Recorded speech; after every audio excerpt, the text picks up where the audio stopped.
First of all, thank you for this opportunity. And I will try to share some ideas on the future. From the point of view of DBI, Deafblind International.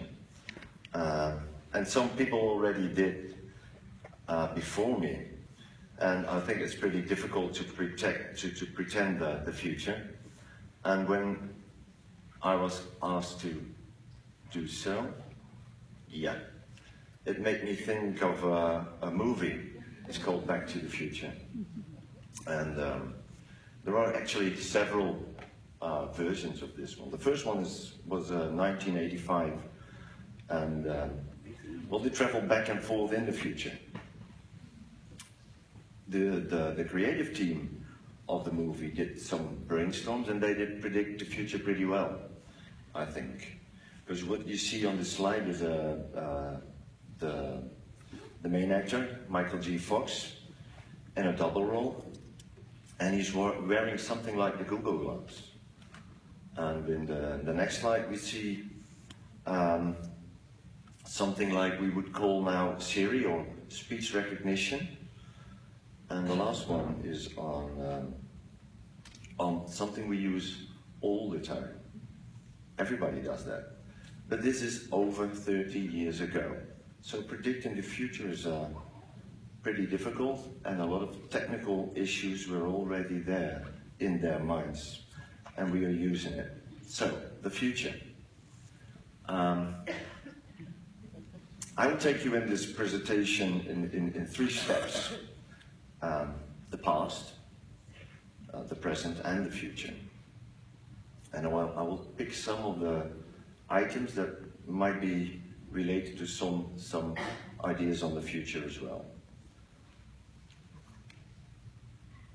I will show you some of these items, and I will just go deeper into them later in this presentation.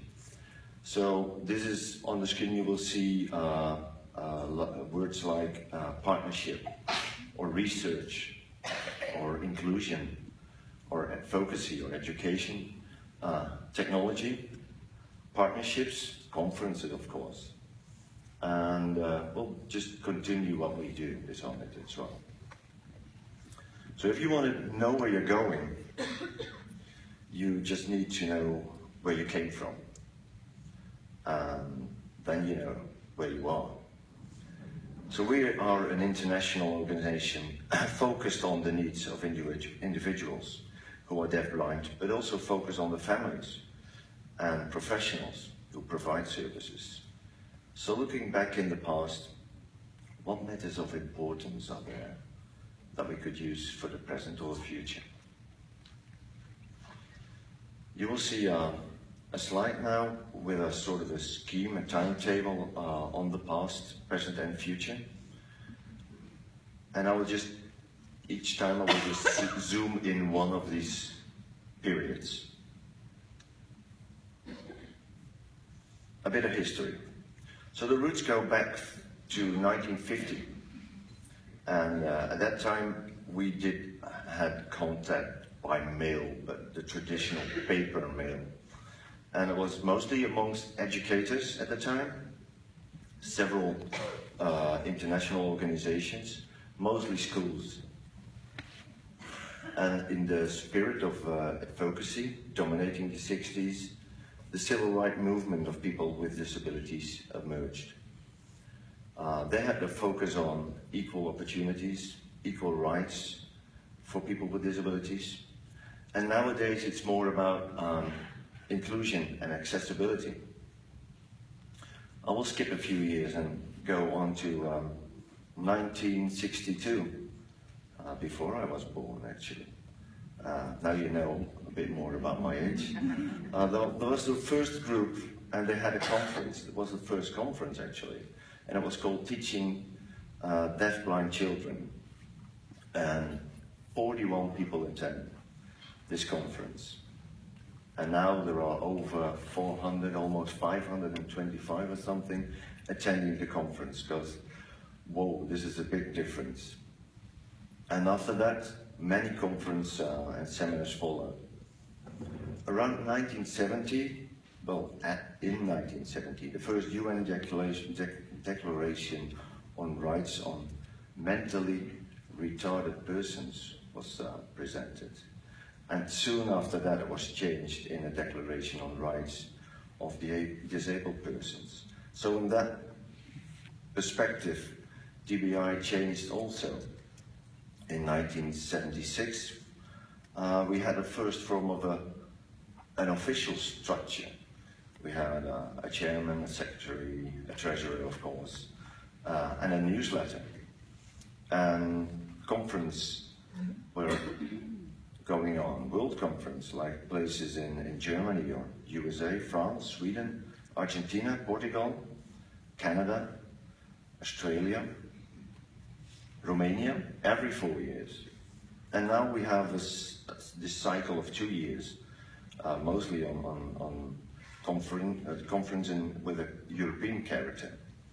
In Belgium and the UK, Germany, Spain, the Netherlands, Slovakia, Italy, France, and yes, in Denmark we have one. In the late 60s, it was becoming evident that rapid changes were happening in our field. While deafblind education continued to be important, service delivery to the full spectrum of people with deafblindness rose up.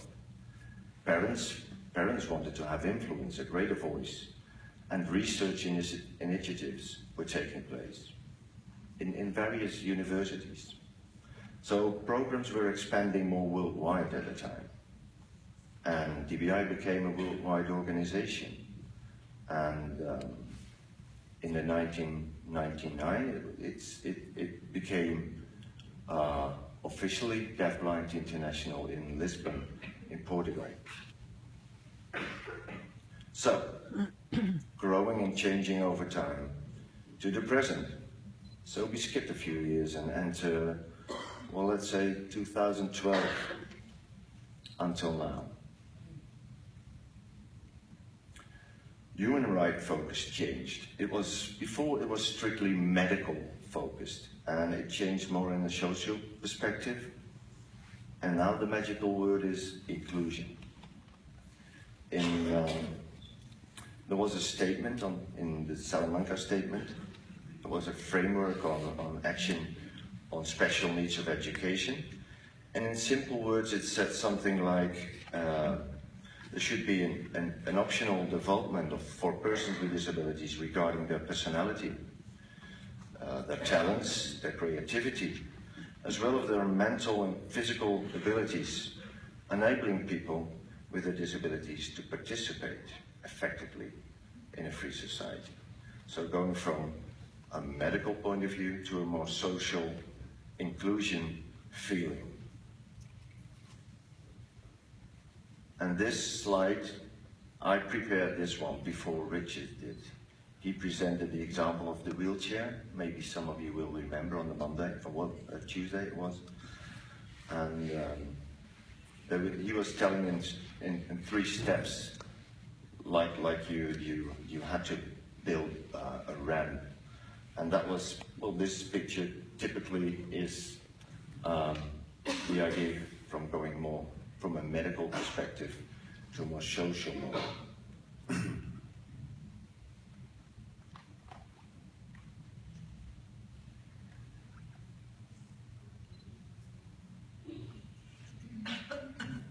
You will take it out of my time limit, I hope.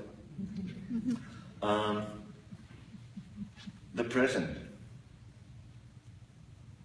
Well, DBI networks became more and more important.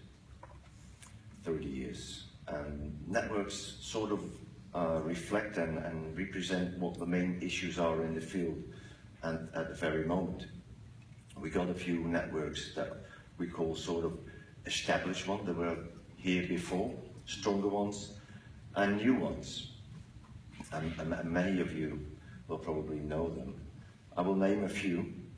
The Acquired Deafblind Network, Charge, Communication, the Network of the Americas, for example, a more regional one. The Outdoor is quite a bit active, I'm told. Tactile and social haptic communication. Usher. And actually during this conference we had we had three main activities going on with the networks. And a particular one I like is the youth network. So there's still part of the organization, but more and more they probably are the backbone of Deafblind International. So we are a healthy organization that only can exist by the participation of its members. About 200 members now. Our strategic plan progresses from enhancing organization capacity, encourage improvement in practice, and creating new knowledge, into a more diverse organization, more diversity, with a focus on sharing knowledge and supporting networks, strengthen connections. Well, actually partnerships are pretty important at the moment. So we do that by investing in technology, social media. In a few weeks we will have a completely new website of DBI. You have to check it because we will change it in time. Each month it will be changed and it will be full of extra information, and we would like you to add information to that. It will definitely connect us more. So, now the challenge, what will the future be like? And if I would sort of define, give a sort of a characterize or summarize the future in words, it will be partnerships and technology, I think. And about strengthening these partnerships, it will be in the field, definitely disability groups, organizations like that, but it will be also outside of the field. Crossover partnerships probably, like organizations as Save the Children or Sight Savers, or more in the medical field probably. And we will have partnerships in collaboration with the UN and the World Health Organization, UNICEF, EDBU, and we do more and more policy work probably. Research will be there, and it will be in the medical field, probably on brain function. And also a lot of research will be done on genes and syndromes, and these findings from research will have definitely influence on our field and definitely have influence on the people who work there. So it will have influence on DBI. At the moment there is a lot of talks about inclusion at the moment. So countries are creating their own vision. I will get there. 5 minutes. This is the main thing of the presentation. Come on. Okay, well they have special programs on healthcare and education. So inclusion will be an item on the agenda. Advocacy will be as well. Maybe we have partnerships with organizations like Zero Projects. Zero Projects finds and shares models on they will improve the daily lives and the legal rights of persons with disabilities.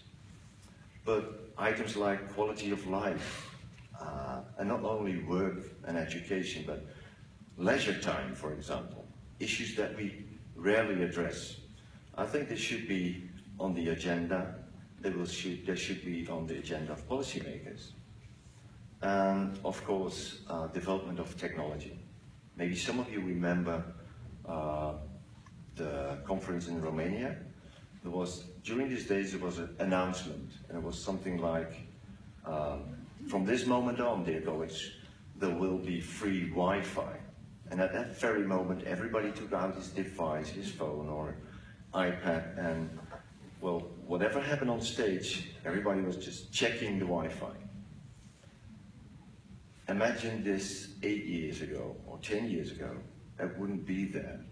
It changes our possibility a lot.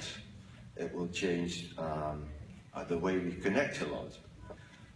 8 years ago we had the first I know 4 years ago we had the first workshop on assistive technology, and we're talking every day. We're talking about assistive technology.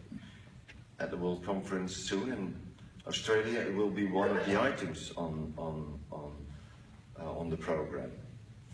So, summarizing, DBI will grow as a network organization, and it will grow more diverse. We will have more members,